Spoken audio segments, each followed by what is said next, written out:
Your net worth is your network.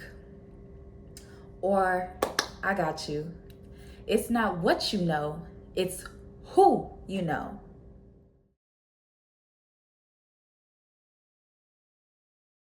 I know we have all heard these statements. Just about everybody watching this video at least once. Did you know there is way more truth to those statements than you could ever imagine? Networking truly has the power to change the trajectory of your life. Okay, so let's keep it real. With the current job freezes and the economical uncertainties, networking is no longer something I believe anyone should be opting out of. It's an essential soft skill you honestly need today for your survival. So today, that will be our main talking point. Beautiful people, if you are new here, welcome. I am your host, Geneva's Lane, and here we are a faith-based channel. Here, we get real about navigating early adulthood and squashing limited thinking. We transform ourselves into the most confident, competent, and capable versions of ourselves here.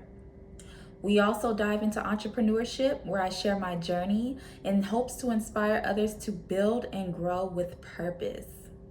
If this seems like content that you are interested in, go ahead and subscribe and turn on the notification bell so you are never missing a new video. With that being said, I'm so glad that you clicked on this video today.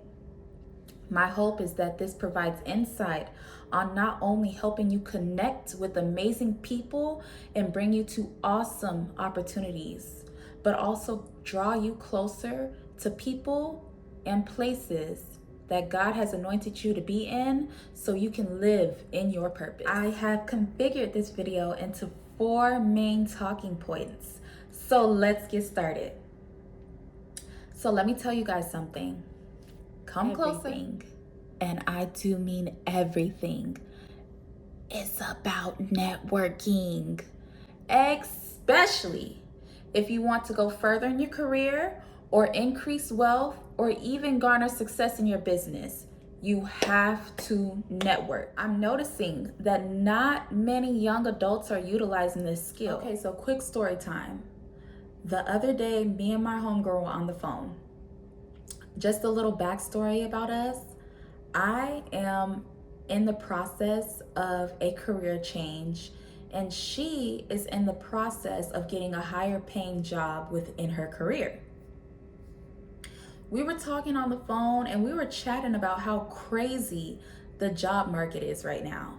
It is almost impossible, not quite, but almost impossible to get a job right now in your career, in the position that even you got a degree for.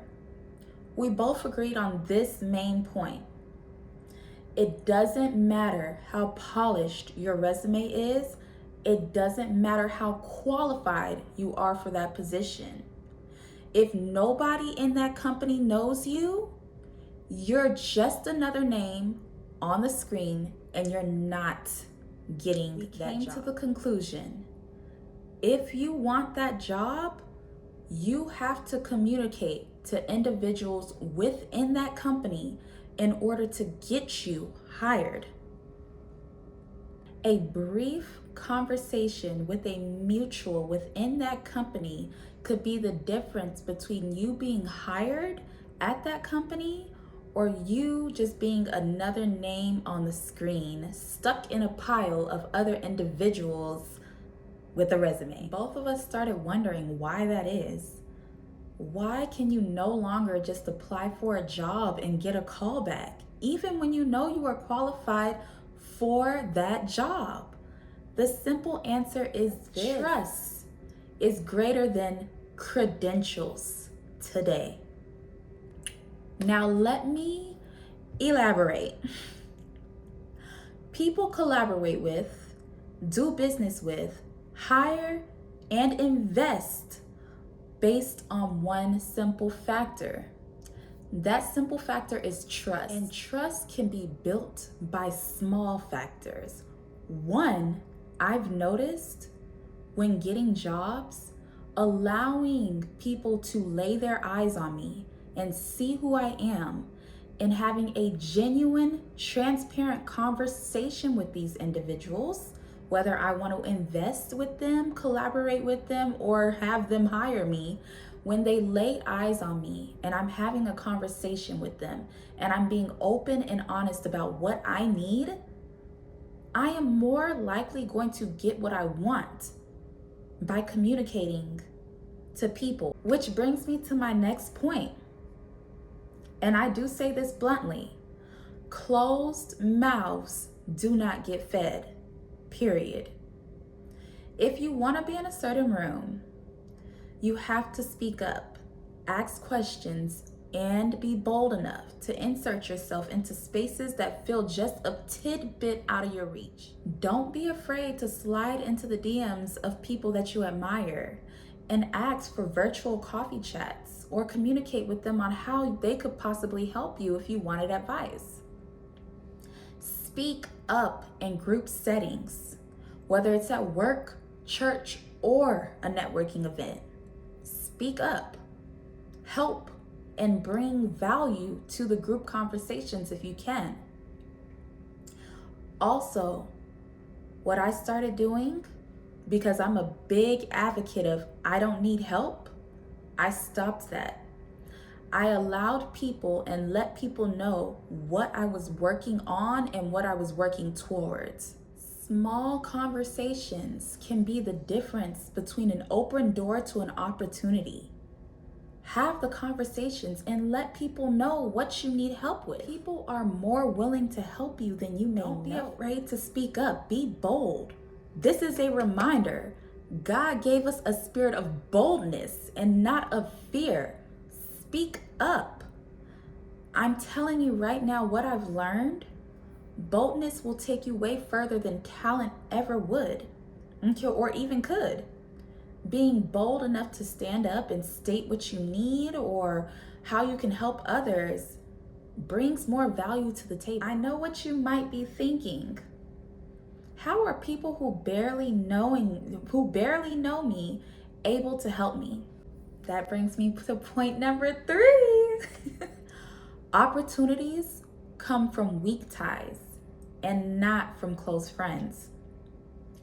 Now, here's something that I notice a lot of us, including me, get wrong.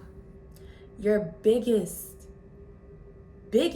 opportunities rarely come from your friends. The reason is because usually you and your friends, y'all run in the same circles, y'all have the same conversations.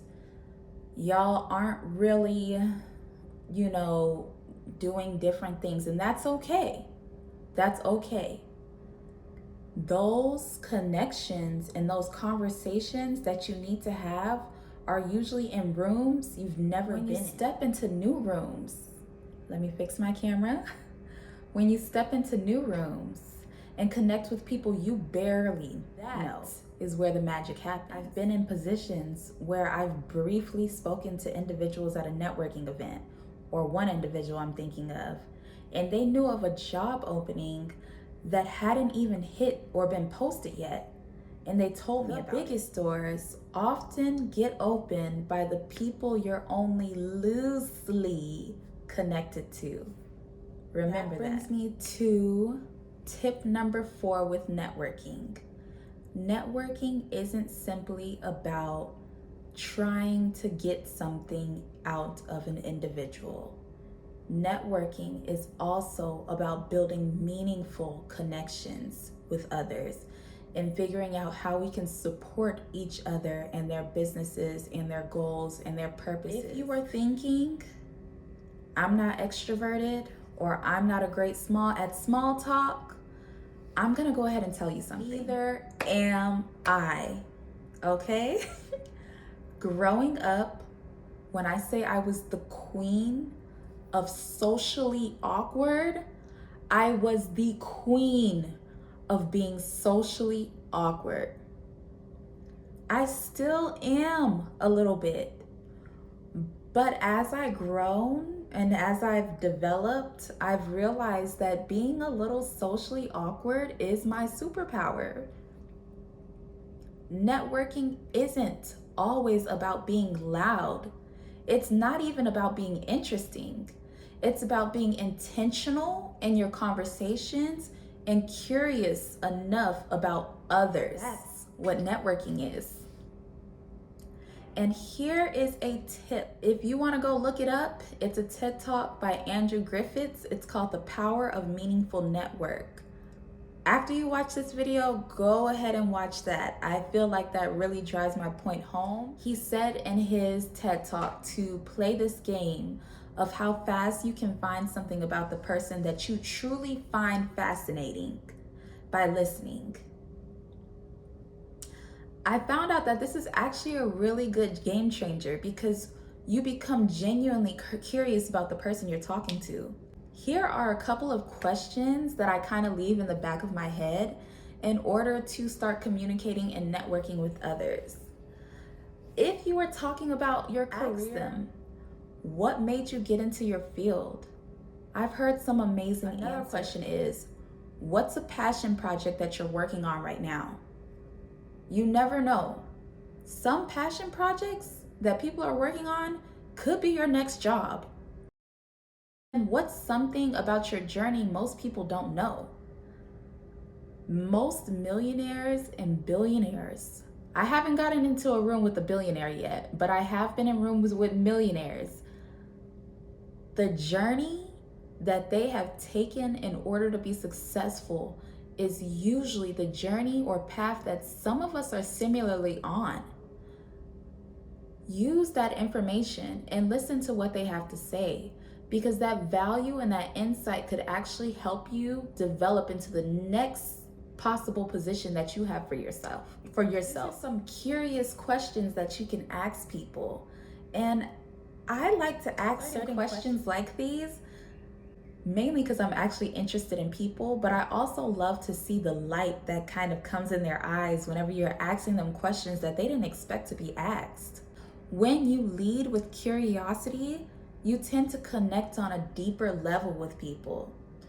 And you, in their minds, people remember how you made them feel, not your title on your LinkedIn or your headline or what you wore. They remember how you made them feel. And that's in life. People genuinely remember how you made them feel. Final statement of encouragement is networking is not about using people. It's about serving them. Show up with a servant's heart, ready to pour into others just as much as you receive. Because that is the power of connection. God will place the right people in your life at the right time. This week, I challenge every last one of y'all watching this video. I want y'all to do it because I want y'all to come back in these comments and tell me what you did. I want you to DM someone you admire, someone you genuinely admire that you feel like you could never conversate with. DM them. Ask them, just ask for a coffee chat about things that you are truly interested in and questions that you may have. Attend a new event. Even if it makes you a little nervous, makes your stomach uncomfortable, good. Attend a networking event. Attend a gym class. Attend one event. Whether in this week or this month, I want you to try to attend an event. And last but not least, when speaking to a new person anywhere you go, whether it's the grocery store, gym, Barnes and Nobles, be genuinely curious about somebody's story. Use active listening and pay attention to what they have to say. You never know what gems they could be dropping. With that being said, that is it for this video. Thank you so much for watching. And again, comment below about any situations you have ever been in where networking has helped you or a blessing has come through just from having a conversation with someone. Until next time, Y'all stay blessed. Y'all stay safe out there. Bye.